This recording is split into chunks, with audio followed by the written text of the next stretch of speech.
Mumbai is one of the biggest metropolitan cities in the world. Like other megacities, it suffers from massive traffic congestion.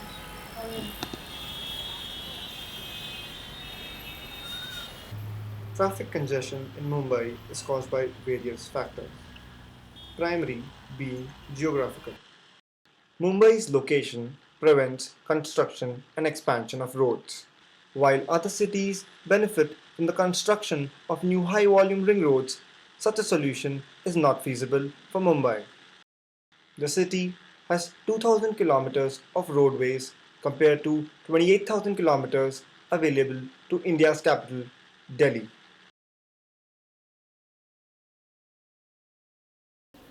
Among the world's most populous cities, Mumbai has the highest population density. This translates to a high vehicle density as most vehicles are privately owned. This is despite the fact that Mumbai's per capita vehicle ownership is very low. A city of 20 million people who own less than 7 million vehicles, while 12 million citizens of Los Angeles own 21 million vehicles. Despite this, Mumbai has twice the vehicle density of LA. This amounts to more vehicles on roads and a need for more parking lots. Mumbai finds itself in this mess because of improper city planning. Inappropriate allotment of available space with excessive emphasis on housing has resulted in a high population density. The city's municipality, the BMC, instead of constructing new roads to facilitate growth, is forever involved in the process of damage control in trying to deal with bottlenecks that cause heavy traffic jams. Despite the odds, Mumbai's case isn't helpless. Some immediate short term measures can be taken to resolve the issue till the time infrastructure is built up to combat the problem.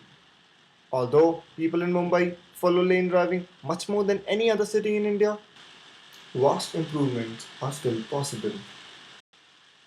If people maintain traffic lanes and don't form sub lanes, traffic jams can be avoided. In the absence of adequate parking spots, vehicles are parked on roads, reducing the available road space. Every day, over 350 new cars are added to the city. Each car needs 3 parking spaces, one at home, one at work, and one at the other place it visits. Every building must be instructed to create parking spaces, and dedicated buildings or underground parking locations must be created. Despite the huge volume of cars on Mumbai's roads, they account for the transportation of only 20% of the total population.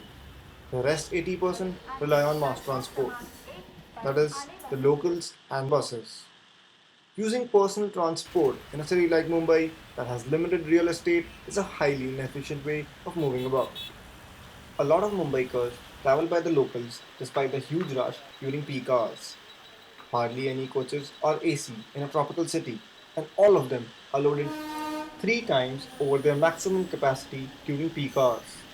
A term has been devised by the authorities to describe the situation. They call it the super dense rush load, which amounts to about 14 to 16 passengers per square kilometer of cabin space. Measures to ease this are underway by increasing the capacity of the existing locals along with the construction of a metro system. If effective mass transport systems are created in time and vehicle ownership and usage is discouraged through monetary means, people will change their method of moving about. To encourage the usage of mass transportation, congestion charges must be applied at key points in the city. Going one step ahead, Mumbai can follow Singapore and Shanghai and make vehicle ownership difficult by limiting the number of new cars that can be introduced monthly into the city. But these measures can have a heavy backlash without an available alternative. Mumbai's traffic congestion is quite severe. One way average commute time for people in Mumbai is greater than all other cities except Tokyo. However, Mumbai's average traffic speed is lower than Tokyo's, and Tokyo also has an excellent metro system. These figures for Mumbai are especially worrying. Unlike its other metropolitan counterparts, Mumbai is still not a developed city. The spending capacity of its population is only going to rise in the future, along with per capita car ownership.